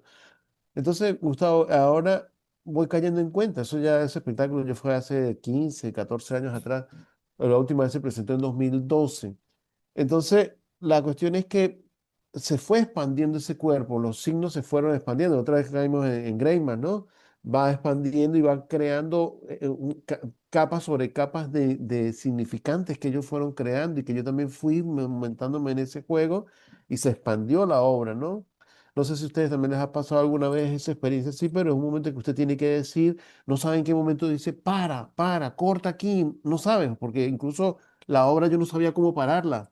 Y la obra termina cuando ellos se van y yo colocaba una música del Bunbury que se llama Al final, ¿no? Y al final que te vaya muy bien, ¿no? O sea, es una obra así, una pieza muy densa y con una tiza, uno de los actores escribía en una de las paredes de la sala, decía, ahora sí se pueden ir, y colocaba una flecha, y los actores se iban, y el público se quedaba en el teatro, ¿no? Entonces yo prendía las luces y decía, ustedes están aquí, no, ya acabó la obra hace rato. Entonces las personas, qué bueno, José, yo volver a ver, porque hay muchas cosas que pasaron ahí, y había personas que de verdad como que se conectaban con todo lo que estábamos diciendo, porque eran cosas sobre niños, infancia, violencia, maltrato. Entonces ahí había otra cosa, que el público se convirtió en parte de esa performance. Ellos también participaban, Bueno, la por gente no se eso, iba a la sala. más que con ¿Ves? los temas, el público fue reconocido como público en la elaboración de ese performance. O sea, no es un mero contemplador, tú le estabas dando un rol de Sí, agencia y cuando el público, ¿se acuerdan todo lo que nos habló la Carla Rebolledo de las performances? Cuando el público asume un rol de agencia, se siente reconocido y al sentirse reconocido, se siente con un poder y por lo tanto te lo agradece, ¿no? Entonces, lo que vos decís, quiero engancharlo un poco para clarificar. Eh, lo que vos con esta obra pasó, que lo que relata José, es que por un lado tenemos los fantasmas del texto, que lo podemos trabajar. Y como vimos en todos estos años que nos reunimos, lo que nosotros tenemos que hacer es tratar de ofrecer un montaje, dar a ver un semblante no que no reproduzca la realidad, sino un semblante que balbucee, medio diga la verdad y lo real. Y para eso creamos un semblante, si trabajamos sobre lo real y no sobre la realidad, que puede ser muy creativo y que lo has elaborado, como vos lo estás diciendo, bordeando, bordeando los lugares de esos fragmentos de ese texto, los vacíos de ese texto, lo real de ese texto, este contornear, este bordear, no taponarlo como vimos la vez pasada como una prótesis con una apuesta, no, lo que yo quiero decir es esto, esta obra dice esto, sino ir dejando, y ahí sí lo de Deleuze, ¿no? Dejando esta flexibilidad de deambular y no estar tan desde el lado fálico, tan desde el lado edípico, paternal, ¿no es cierto? Y dejar que aparezca todo esto. Y luego vas, ahora, cuando elaboras un montaje, o el grupo, o el director, quien sea, elabora otro fantasma. El semblante es un fantasma. No podés ofrecerle al público el objeto A sin velo, porque entonces toda la gente se suicida. Entonces, tú construyes un velo, un semblante que es un fantasma como pantalla que protege de lo real, pero que esperamos, con suerte, que sea un fantasma ya más emancipado del discurso hegemónico, del deseo y del goce del otro, más separado. En el caso del teatro de la representación, siempre no está separado porque el director, los actores y todo el texto, nos queremos afiliar, estamos en la idea de si somos o no somos fieles a los mensajes del texto, a lo que quiso decir el actor, estamos siempre dentro de lo paterno y del discurso hegemónico. Entonces, pero cuando trabajamos lo real y nos empezamos a meter por esos intersticios, vos decís, este actor te vino con un peluche y quiso entrar por ahí, ok, el peluche no está en el texto. Entonces, la idea es que hay que construir un fantasma. Ese fantasma es importante tenerlo más o menos visualizado desde un trabajo con la selva de fantasmas del texto, sea un texto más o menos eh, ortodoxo o un texto muy delirado, como muchos textos contemporáneos. Entonces, pero ahí hay que trabajar con el significante, fundamentalmente con el significante.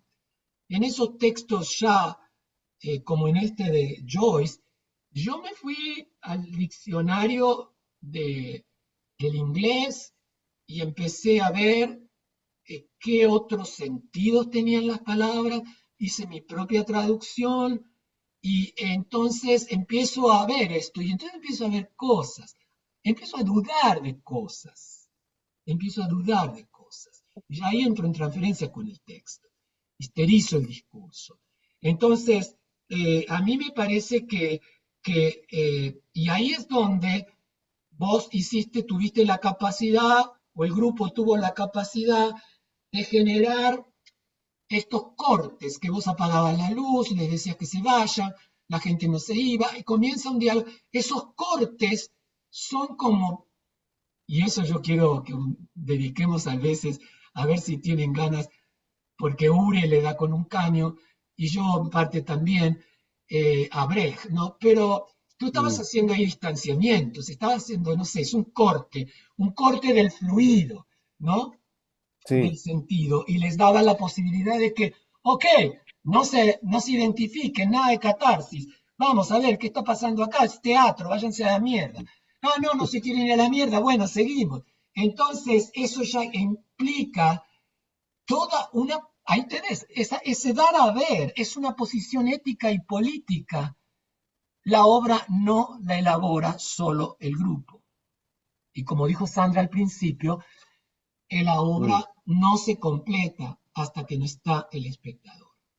Porque el silencio del espectador, los estornudos del espectador, las toses del espectador, los pedos del espectador, pueden estar tratando de querer hacer una agencia sobre la escena que a lo mejor no se le está permitida en el teatro más clásico o ortodoxo o institucional. sí, sí, sí, sí, porque por ejemplo, ahí cuando, por ejemplo, el actor regularmente tiene una cuestión de que él le gusta delirar, ¿no? Los actores les gusta crear o sea, como que nunca paran cuando están así comprometidos y pasa mucho eso, tú no sabes dónde puedes cortar porque dices, bueno, pero ahorita viene la mejor parte, a lo mejor no viene nada, ¿no?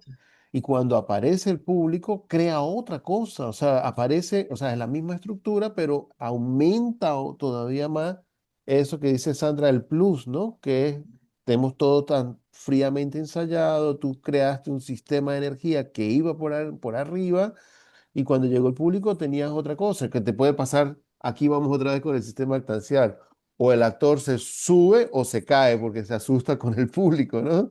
Claro, pero Y caga ahora. cuando vos decís acá cortemos porque si no vamos a estar eternamente, tú Sí. cortas porque ahí enfrentas la castración, enfrentas la idea de que la estructura tiene un agujero, siempre va a tener un agujero. Aunque ensayemos 35 meses, 10 años, no vamos a tener una estructura completa.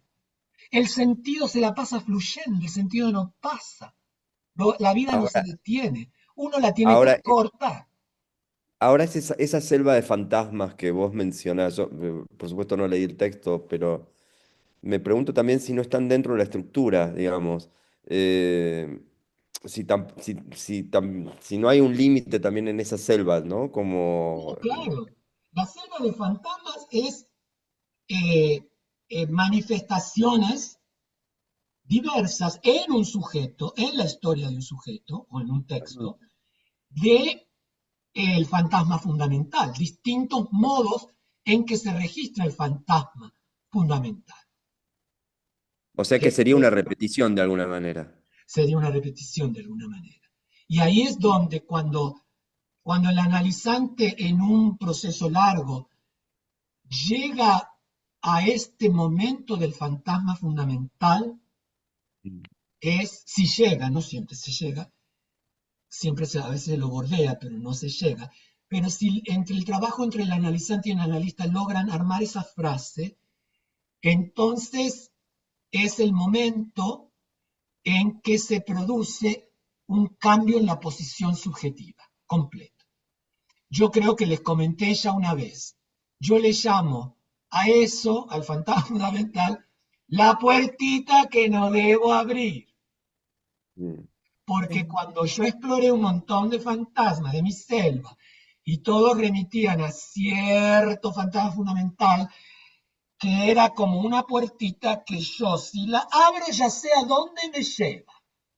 Yo puedo decidir abrirla o no, pero ahora mi subjetividad cambió, porque ahora yo puedo ver, si se me presentan 4 puertas, cuál es la que mejor no abrir. Las otras me pueden llevar a la misma mierda, pero ya son nuevos caminos, en tal caso nuevas versiones de la repetición, pero no la repetición como autómaton, o sea, como retorno de los signos. ¡Ay, esto ya lo viví! No, no, no. Puedo caer en las trampas, siempre voy a caer en las trampas, pero de todas maneras puedo tener la posibilidad de inventar a Claro. partir de abrir otra puerta, no abrir siempre la misma puerta a la cual yo ya sé dónde conduce. Mm, Entonces, ahí es donde, ahora, por eso te digo, la idea es si tienes la capacidad de, de trabajar un texto y ver que haya por lo menos, como dije, esas 3 puertas. Una puerta neurótica, una puerta psicótica, una puerta perversa para dar a ver el texto o la obra.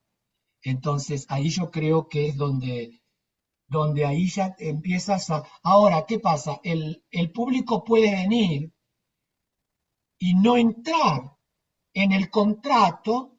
Recuerden que hablamos de Badiou, de que el amor era un contrato.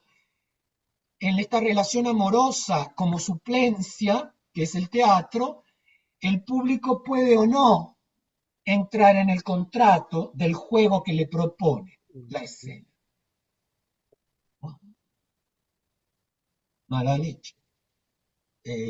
Bienvenido, ¿no? Y otros entrarán. O sea, pero tú sabes muy bien calibrar cuál es la máscara espectatorial que tú estás exponiendo. Y sabes entonces por qué ese miembro del público puede sentirse muy mal respecto de eso. Vas a saber por qué. Pero de todas maneras, la idea es para mí, eh, no sé cómo decirlo, para usar una palabra muy del feminismo, un empoderamiento. No es que vas a tener un control, yo no hablaría de un control, hablaría de una especie de empoderamiento, por lo menos saber qué es lo que estoy haciendo, saber cuál es mi implicación ética, política, estética allí, no en el contenido de la obra, o menos en el contenido de la obra, pero más en la forma en que estoy armando el montaje, en el forma en que armo el semblante para darla a ver. Entonces, yo creo que eso es lo que yo pienso como praxis teatral, ¿no? Es decir, una praxis teatral con responsabilidad. Porque si no, volvemos a eso. Ah, el director dice, yo lo hice así porque el autor quería que fuera así, o el actor, yo lo hice así porque el director, usted es el culpable. Si fallamos, usted es el culpable. Entonces, no, no, no, no, claro, no. claro. Acá hay que salirse de eso del padre y entonces, bueno, antiedipo, y decir, bueno, acá la responsabilidad va a ser mía, ¿no? Entonces ahí no hay manera de excusarse. Mm, Me queda la pregunta, pero creo que es una pregunta tonta, pero Las preguntas mientras tontas sin hablamos no duda se me son las deja, más no importantes. dejo de pensar en las miles de versiones de la misma obra, vista por distintos directores, por distintos actores, ¿no? Y Distintos no dejo contextos. sí, en distintos contextos, ¿no? Y pareciera ser que nunca acaba. Nunca Esto es acaba, lo que a mí me... nunca digo, acaba. ese hueco de esa estructura, pareciera ser que nunca acaba, que permite todo en un mm, punto. Pero Por eso, siempre hay como fantasma fundamental. claro, por Yo, eso, por ejemplo, en mi clase de piano el otro día, estamos claro, con una de las invenciones a 2 voces. Y se dio una cosa con mi profesor muy interesante. Yo dije, ¿ves? Esto es lo que yo quiero. Yo no quiero ni tocar bien ni nada de eso. Empezábamos a ver y yo eh, daba como una... En las 2 voces, Bach pone ta, ta, ta, tina, ta, ta, ta, con la mano. Y la mano de pronto izquierda comienza a hacer algo similar, lo mismo, en otra escala, y luego esta le contesta, y luego esta retoma, y luego... Y entonces él me dice, no, esta primera nota pertenece a la toca la mano derecha, pero es la que cierra lo que hace la mano izquierda. Y entonces ahí a mí me surgió, le digo, entonces esto es el barroco. Ahí entiendo el barroco, el fantasma fundamental del barroco. Y me dice, yo no entiendo, porque claro, no tenía por qué entenderlo. Le digo, mira, ¿sabes qué? Shakespeare le hace decir a Hamlet, time is out of joint. El tiempo está desquiciado, desfasado. No encaja. Y acá vos ves que en el barroco hay un horror al agujero, un horror al... Entonces, como la melodía no, de la mano izquierda no logra terminar, la termina con la primera nota de la mano derecha que empieza la nueva melodía. Y él me dice, no, acá pone como un pequeño respirito, me decía él, porque en realidad cuando tocas la nota de la mano derecha es la que cierra la frase de la mano izquierda. ¿Por qué? Porque claro, en la escritura hay un silencio musical, pero no es un silencio efectivo en el dar a escuchar, porque no hay silencio, ni Vivaldi, ni Bach, ni ninguno de los barrocos puede soportar el silencio. Beethoven sí lo puede soportar, hace pam, pam, pam, pam, pam, pam, pam, pam, y te deja el corte, como diría José, te deja el corte. Pero el barroco no soporta el corte, no soporta, necesita que no pare, que no pare. Y digo, mira, ahí me parece porque eso se puede estudiar en los textos del barroco. En los Fíjate vos sonetos mismos aparecen. El claro, soneto, le digo, mira lo que dice Quevedo, soy un fue, un será y un es cansado. Soy un fue, un será y un es cansado, los tres verbos sustantivados en el mismo endecasílabo. Y si ustedes observan el soneto de Góngora, mientras por competir con tu cabello, toda la reflexión del tiempo, los signos el único punto es el punto final que está después de la palabra nada. En humo, en sombra, en tono, en cuanto, nada, punto. Pero en todo el soneto, y yo le decía a los chicos, me lo leen sin parar. Hay que controlar la respiración, porque hay que leer 14 versos, porque solo hay comas. Entonces, porque mientras esto pasa esto, mientras esto pasa esto, mientras esto pasa esto, mientras esto pasa esto, y esto que está acá, te convierte en esto, en esto, en esto, en nada, punto, en nada. Y aparece la nada, el silencio. Pero es que no puede soportar el silencio, no puede soportar el vacío. Pero el barroco manifiesta el vacío, justamente en este horror al vacío. ¿Cómo se llama? Horror vacui, algo así, ¿no? horror vacui. Ya. Entonces, ahí me parece, ahí sí tenemos como fantasmas fundamentales de la subjetividad de una época, ¿no? De una subjetividad de una época. Eso no le podría ocurrir a un Garcilaso, por ejemplo, que vive en una cultura todavía muy entusiasta, muy optimista, donde no hay decadencia política ni social. No es Góngora, que, que vive en las tabernas, un tipo de la calle. Él es muy aristócrata. Entonces es una poesía, cuando uno compara en tanto que de Rosa y de Azucena, con Mientras competir con tu cabello, si tú comparas estos dos sonetos que hablan de lo mismo, el Carpe Diem, ¿no es cierto? Son en la estructura gramatical, en la estructura de la puntuación, incluso usan las mismas palabras, eh, eh, pero hay otro fantasma fundamental, subjetivo de la subjetividad de la época. Ahora, luego podemos elaborar ya más finamente un fantasma fundamental, qué sé yo, de Góngora. Fíjate lo que hace Góngora en el Polifemo, una cosa delirante. Entonces, pero bueno, yo creo que trabajar un texto contemporáneo es una tarea mucho más difícil, porque los modelos es como que yo no uso mucho la palabra modelo, pero es como que si, no es que aplicamos un modelo, no se trata de aplicar un modelo, se trata de tenerlo como una referencia posible de trabajo, ¿no? Y jugar con eso. Entonces, vamos a dejar acá en la próxima, si quieren, si no, me puedo poner demasiado pedagógico, pero les presento el grafiquito del Eso. Por favor. sistema actancial y el grafiquito de los posibles narrativos, Sí, por favor. hasta llegar a Gerard Genet, y eso creo que son muy elementales, muy gráficos, digamos, pero son muy efectivos. Yo Bueno, quisiera dos cosas.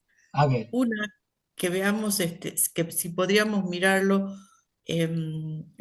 con relación a alguno al barroco latinoamericano, por ejemplo, al de, no Severo Sarduy, sino el otro, esa, el otro, el gordo, ¿cómo se llama? esa Malina. Les ama. El Lezama Lima, sí. Y los artículos que teníamos para hoy, me gustaría que los Oh, sí, conversáramos. vamos a volver. Yo quiero pasar otro aviso.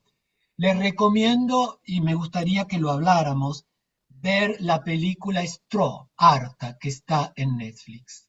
¿Cuál? Se llama, creo que en español lo tradujeron como Harta. Harta. Harta, Ah, no la vi, pero la voy a ver, la veo Bueno, hoy.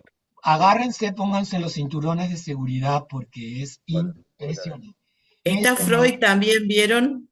¿cuál? Freud también está. Sí, yo ya la vi, Freud, Ah, ya la vi.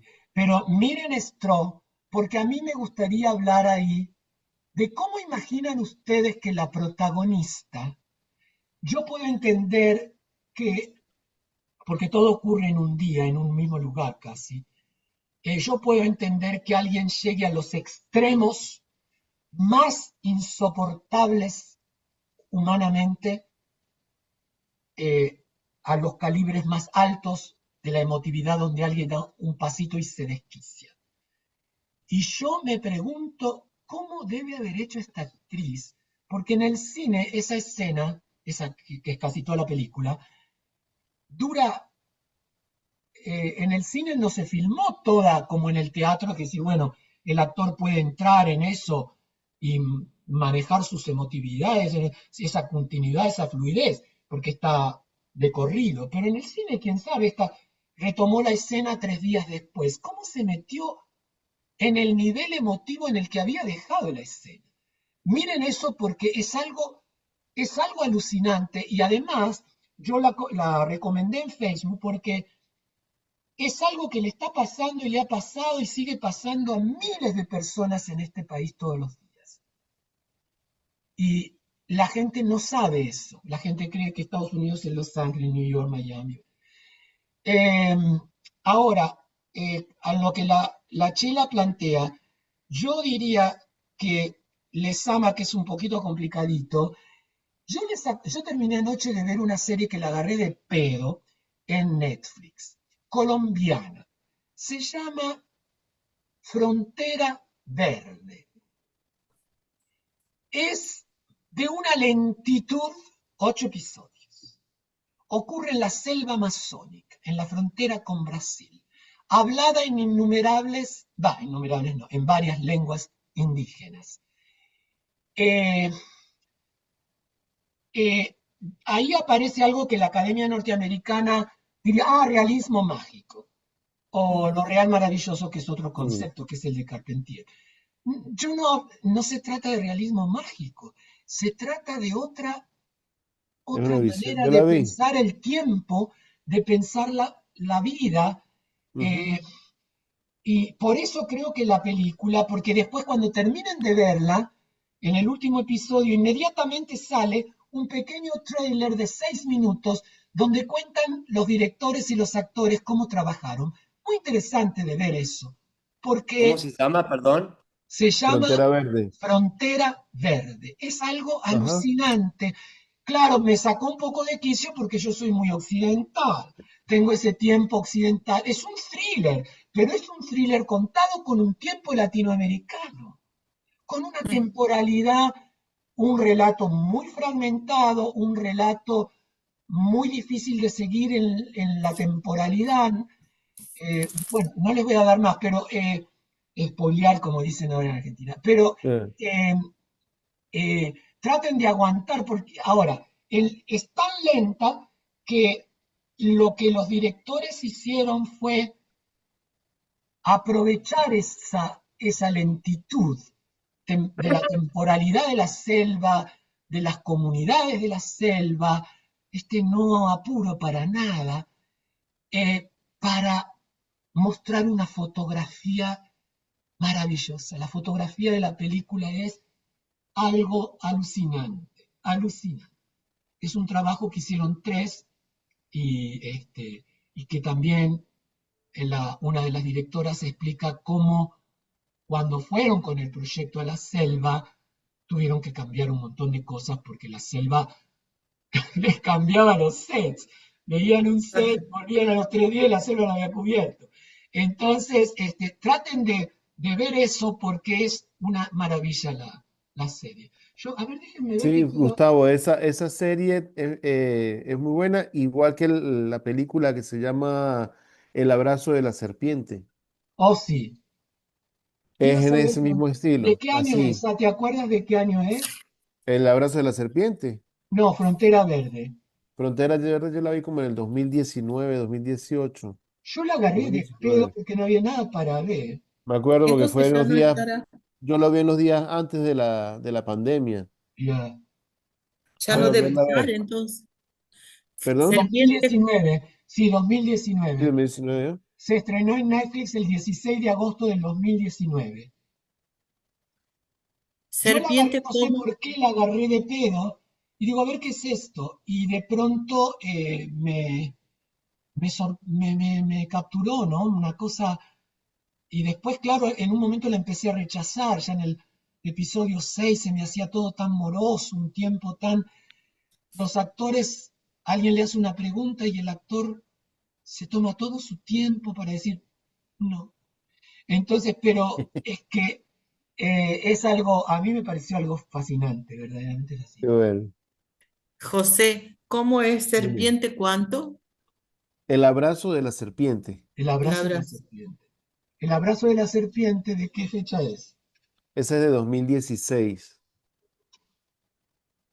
Película completa, esa es una película. Ajá, una Yo no película. me acuerdo si la vi, tengo que leer Porque esa es la idea del viaje al centro de del Amazonas, ¿no? Entonces, Ya, ahí ellos van pasando unas metamorfosis y también trabajan con un indígena que es real. Entonces, los actores tienen que asumir ese también, esa forma de interacción con el indígena, que no ya. podían presionarlo, bueno, Acá muchas cosas. no me acuerdo, pero aparece todo el tema que es el momento de la fiebre del caucho, de la infiltración de los nazis en el Amazonas, por lo menos en Frontera Verde, la, Ajá. el querer eh, robar los saberes de las comunidades indígenas para dominar el mundo. O sea, es una cosa impresionante.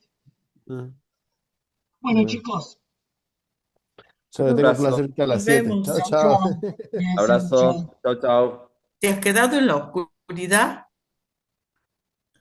¿Cómo? Bueno, no, le preguntaba a Cipriano si se había quedado en la oscuridad No, porque se lo veía, ya salió. sí se lo veía oscuro. Chau, chau.